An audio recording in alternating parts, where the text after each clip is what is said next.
Hola a todos, bienvenidos a Casa Noaj, comunidad noajida en la provincia de Buenos Aires, República Argentina. Te cuento que nuestro guía espiritual y nuestro director es el Moré Yohanan Besma. Que Dios, creador del universo, los guarde y los esté bendiciendo. Estamos siguiendo con este ciclo de enseñanza de las parashiot, de las porciones semanales de la Torá. Y hoy nos toca la parashá Shelach Lecha. Ahora vamos a ver qué significan esas palabras. Pero antes te voy a pedir que te suscribas a nuestro canal, que no es un like, que actives la campana para cada vez que nosotros subamos un video te esté llegando. De esta forma vas a ser parte también de la difusión de la Torá, la difusión de los 7 preceptos universales, para que todo el mundo conozca el mensaje divino que trae la Torá. Lo primero que vamos a explicar, como siempre, que la palabra Shelach Lecha quiere decir envía para ti. Ahora vamos a ver por qué esta parashá se llama así. Para eso les invito a leer la Torá en el libro de Bamidbar, conocido como Números, en el capítulo 13, versículo 1. Hashem le habló a Moshe diciendo: si quieres enviar para ti hombres a explorar la tierra de Canaán, que entregaré a los israelitas, envía un hombre por cada una de las tribus de sus padres. Envía a los líderes de las tribus. Hasta ahí la lectura de la Torá. Ahí vemos que Dios le da la orden a Moshe que envíe espías y le dice: envía para ti, Shelach Lecha, envía para ti. ¿Por qué Dios le dice envía para ti? Ahora vamos a ver eso. Fíjese, si prestamos atención a lo que hemos leído, parece como que Dios le está mandando a Moshe, le dice, bueno, envía espías a la tierra de Canaán. Y en esta lectura de la Torá parece que Dios es el que da la orden. En realidad cuenta Midrash que el pueblo vino a decirle a Moshe que por favor mande espías. Queremos conocer la tierra, queremos saber dónde vamos, con quién nos vamos a enfrentar, qué hay en esa tierra, si realmente es fructífera como Dios nos prometió. Querían averiguar antes. Moshe no se sintió muy cómodo con esta petición que hicieron los israelitas, porque fíjese, Moshe, que es el padre de la emuná, un hombre de fe que confiaba en lo que Dios le dijo, fíjese que todos los milagros que tuvieron, y los israelitas también, todo lo que vieron, las plagas, cuando salió el mar, que caía el man, que era el alimento que Dios le daba cada día, todos esos milagros que ellos vieron, estaban como dudando. Cuando llegó el momento de conquistar la tierra, como que empezaron a dudar, a decaer ¿en qué? En la emuná. Bajaron su emuná. Y Moshe tuvo que intervenir ahí, muy incómodo. Le dijo a Hashem, le preguntó a Hashem qué hacía, y Hashem le dijo, bueno, manda para ti. Y ahora vamos a ver por qué Dios le dice, manda para ti. ¿Qué tiene que ver eso? Vemos que Dios tampoco estaba de acuerdo con que manden espías. Pero ahora vamos a ver que lo que pasa en esta situación de los espías, quiénes eran, qué hicieron y qué reporte trajeron los espías. Le hizo un mapa a Moshe por donde tenían que ir, del sur hacia el norte, pasando por determinado lugar, para que vean la prosperidad y la grandeza que tenía la tierra prometida. El pueblo fue quien pidió a Moshe mandar espías porque decayeron en su emuná, así traen los sabios. Hashem le dijo no a Moshe, que no mande. ¿Y Moshe por qué entonces mandó? Y ahora vamos a ver por qué accede Moshe a mandar a estos espías. Entonces estos espías van hasta la tierra prometida, ven todo lo que había ahí, y estos espías cuando vuelven empiezan a dar un reporte a Moshe, y estaba el pueblo también escuchando, y empezaron a decir que, bueno, a la tierra que nos mandaste fluye leche y miel, y hay frutos gigantes, y empezaron como a hablar bien de la tierra prometida. Pero luego le empezaron a decir, las personas que viven ahí son muy fuertes, son gigantes, hay murallas, hay fortaleza, es imposible entrar ahí, es imposible ganarles una guerra a esa gente. Entonces empezaron a hablar mal de la tierra de Israel. Empezaron a decir, es una tierra que consume a sus habitantes, son más fuertes que nosotros.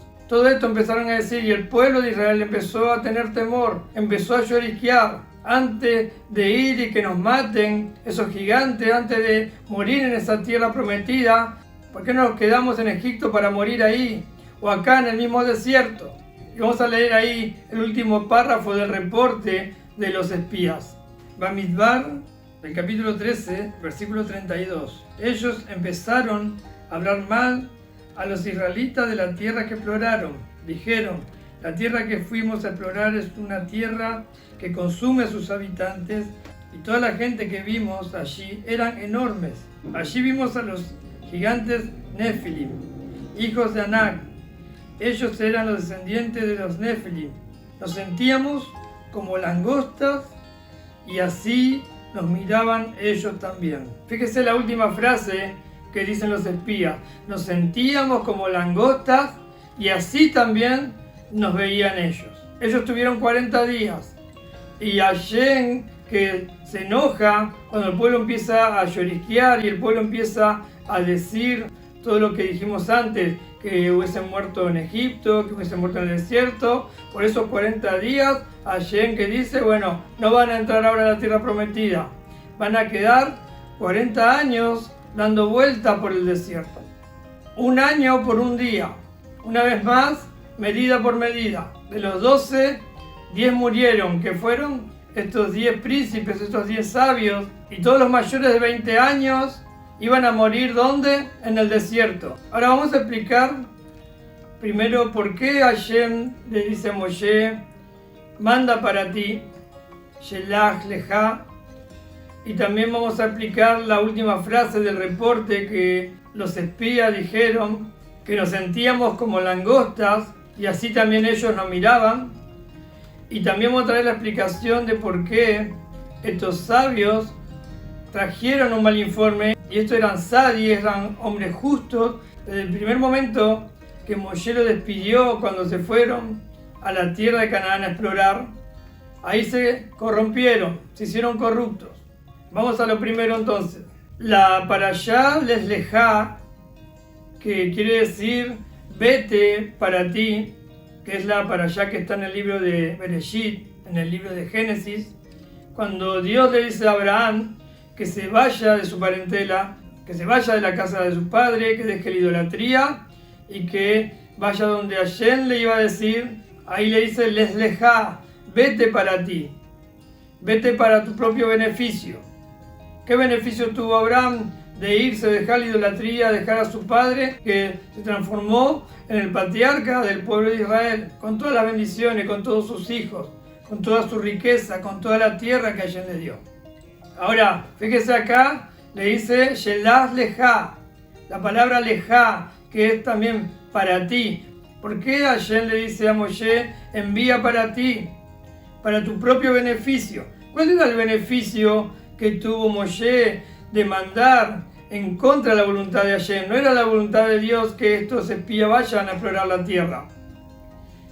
Hashem quería que el pueblo crea en él, que crea en la promesa que le dio de que iban a tomar la tierra prometida, y que el pueblo crea en todas las promesas y toda la bendición que tenía la tierra de Israel. Una tierra totalmente próspera que Hashem le iba a dar. No quería que duden.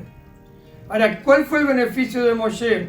Cuentan los sabios que el beneficio que tuvo Moshe fue que pudo vivir 40 años más. Porque si el pueblo de Israel entraba sin cuestionar y sin esta sanción que ahora tenía de estar 40 años más en el desierto, entraba a la tierra prometida, Moshe tenía el impedimento de entrar a la tierra e iba a morir. Iba a morir cuando ellos entraban en la tierra de Israel.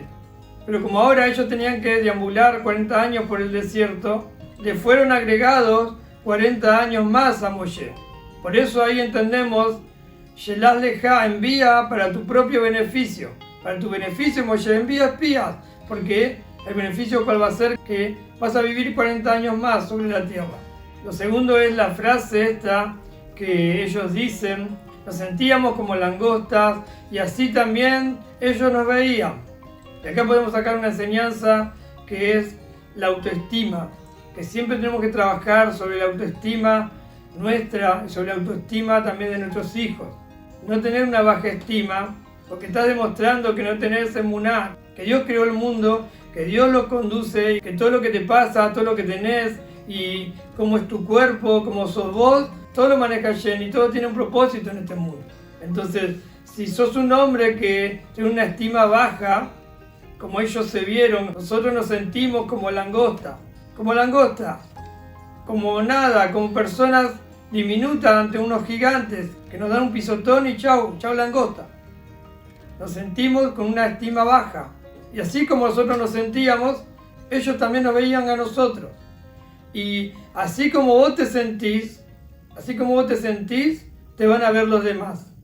Así como uno se siente, los demás nos ven de esa forma. Por eso la Torá te manda que estés siempre alegre, que estés siempre contento, que tengas fe, que tengas bitajón, certeza cuando haces algo. Entonces, una persona con una estima muy baja no va a conseguir pareja, no va a conseguir trabajo, no va a conseguir nada en este mundo porque se siente una langosta. Y los demás también lo van a ver así. Por ejemplo, si una persona quiere tener una pareja y no sabe hablar, no se desenvuelve, se cree que no es merecedor de esa persona, la otra persona no lo va a mirar, lo va a ver insignificante, porque tiene la estima por el piso. Cuando va a buscar trabajo, ¿y cómo va a ir? ¿Con qué actitud vas a buscar trabajo? Con la fe, con la fuerza, que sos un hijo de Dios, con presencia. Es muy importante la estima. Es muy importante subirle la estima a las demás personas, hablándole bien, no diciéndole los errores que tienen, los defectos que tienen, sino mostrándole las virtudes que tienen, para que eleve su estima. Y los padres a los hijos, ¿cuánto más los padres a los hijos? Está comprobado que cuando un niño va a jardín, o sea, al preescolar, antes de ingresar a la escuela primaria, su estima está 100%. Ellos no tienen problema. Ustedes ven los chicos más chicos, no tienen vergüenza, dibujan, hablan, gritan, saltan, juegan, pero cuando ya van creciendo, su estima va bajando. Ya cuando entran a la primaria, ya no es 100%, ya baja un 80%. Cuando están a la mitad del ciclo primario, le baja un poco más la estima. Y cuando empieza la preadolescencia y ya son adolescentes, es cuando más baja su estima. Se empieza a comparar con otros, empiezan los complejos y su estima se empieza a bajar. Entonces los padres siempre tienen que trabajar en eso. ¿Cómo estás tratando a tus hijos? ¿Cómo les hablas a tus hijos? ¿Los retás todo el tiempo? ¿Le gritás todo el tiempo? ¿Le marcás todo el tiempo las cosas malas que tienen? ¿Culpás a tus hijos por tus frustraciones? ¿Te enojás cuando ellos hacen algo malo? ¿Te enojás y le pegás? ¿Le decís cosas feas a tus hijos? He escuchado muchas veces padres que le dicen, sos un burro, le dicen al hijo, nunca vas a aprender, sos igual que tu abuelo, sos igual que tu abuela, sos igual que tu tío. Y le empiezan a decir un montón de barbaridades al chico y cosas feas, malas palabras también. Ese chico, ¿cómo están haciendo? La estima se la está dejando por el suelo, autoestima baja y vos todavía le estás tirando más abajo, diciéndoles cosas horribles a tus hijos, haciéndolos sentir peor. Y a veces, ¿por qué? Porque te hacen enojar. ¿Y qué es lo que hace enojar a una persona? El orgullo de uno. El orgullo hace que uno se enoje. Y la enseñanza que traen los sabios a los padres es que no se pueden enojar. Los padres no se pueden enojar. Tienen que actuar como si estuviesen enojados. Pero no se tienen que enojar, porque si te enojas, cuando el nene hizo algo que a vos no te gusta o te contestó, uno que dice, este niño me va a contestar a mí, que yo soy grande y vos sos chico. ¿Cómo me va a contestar? ¿Cómo me va a hablar así? El orgullo, te está hiriendo en el orgullo y ahí es donde te enojas.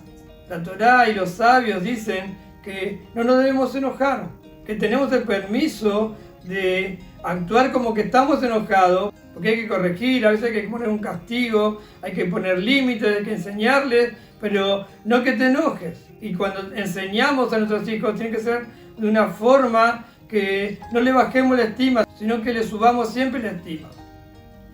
Besar a tus hijos, abrazarlos a tus hijos, decirle que los amás. A la noche cuando van a dormir, abrazarlo, besarlo, decirle unas palabras lindas, que sos un príncipe, que sos una princesa. Retarlo por el lado positivo, como un niño tan bonito, una niña tan bonita va a hacer eso que está mal, le queda feo a un príncipe, a una princesa, queda mal que haga eso. No que sos un burro, que sos un tonto, que sos un ogro, que no servís para nada. Porque ese niño cuando llega a una edad determinada va a sentir eso, que no sirve para nada. Sino que todo lo contrario. Vos que sos un niño lindo, una niña linda, inteligente, ¿por qué vas a hacer eso? Mirá, tenés que hacer esto lo contrario. Mostrarle amor, no hacerlo sentir como langosta. Que la gente lo vea como personas inteligentes, como príncipes, con valores. Y no como langosta, como gente burra y que no sirve para nada. Que así como vos te sentís, así te van a ver.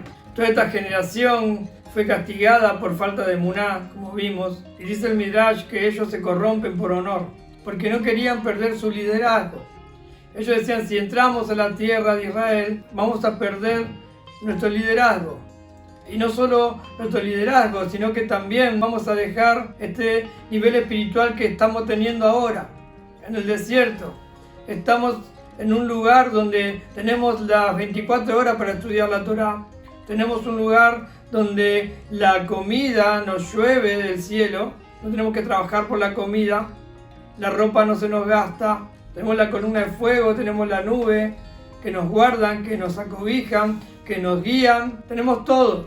Tenemos el man que cae del cielo, la comida de los ángeles. Era una comida que no tenía ningún desperdicio. Ellos no tenían la necesidad de ir al baño. Imagínense en el desierto, millones de personas en el desierto, si tenían que ir al baño, era un desastre. No tenían que ir al baño. Toda esa comida no tenía ningún desperdicio. De todo eso, ellos no querían renunciar, ellos no se querían bajar de ese nivel. Si entramos en la tierra de Canaán, por eso el mal informe, por no perder los honores, por eso el mal informe que ellos trajeron.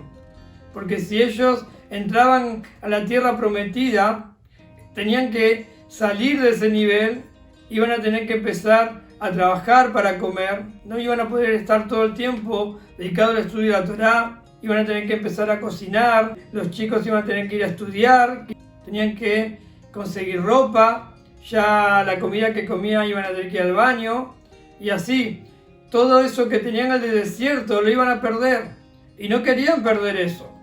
Y aparte de que no querían perder todo eso, no querían perder su honor. Y ahí donde trae también los sabios, ojo, a veces muchos por el honor, por buscar el honor, se corrompen. En el desierto lo tenían todo sin esfuerzo. ¿Para qué vamos a bajar de este nivel a un nivel que necesitas esfuerzo? Pero se olvidaron que no era la voluntad de Dios. La voluntad de Dios, ¿cuál es? Es transformar este mundo, es unir a esta materia, la materia, con lo espiritual. Atraer santidad, atraer espiritualidad a las cosas materiales. Que nosotros hagamos que hagamos un mundo, un lugar habitable para Dios, para que Dios habite en la materia, que podamos ver la energía, la esencia de Dios. Esa es la voluntad de Dios.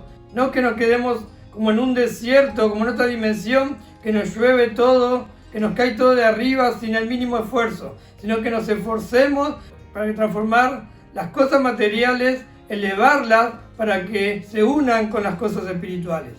Entonces, no debemos bajar nuestra estima, no debemos bajar nuestra emuná, tenemos que seguir convencidos, con fuerza, con emuná, creyendo en la promesa que Hashem nos da, creerle a Hashem, confiar en Hashem, subir nuestra estima, sentirnos bien, así como nosotros nos sentimos, nos van a ver los demás, que nos vean con emuná, que nos vean fuertes. Y que empecemos desde nuestro lugar, de nuestro trabajo, de lo que hacemos, de todas las acciones que realizamos, a conectar la materia con las cosas espirituales. Que Dios bendito sea, lo esté bendiciendo a cada uno de ustedes, también a su familia. Le damos gracias porque están apoyando este canal, Casa Noach. Les pedimos que se suscriban, que compartan este video, que dejen comentarios. Entonces nos estamos viendo en la próxima para allá.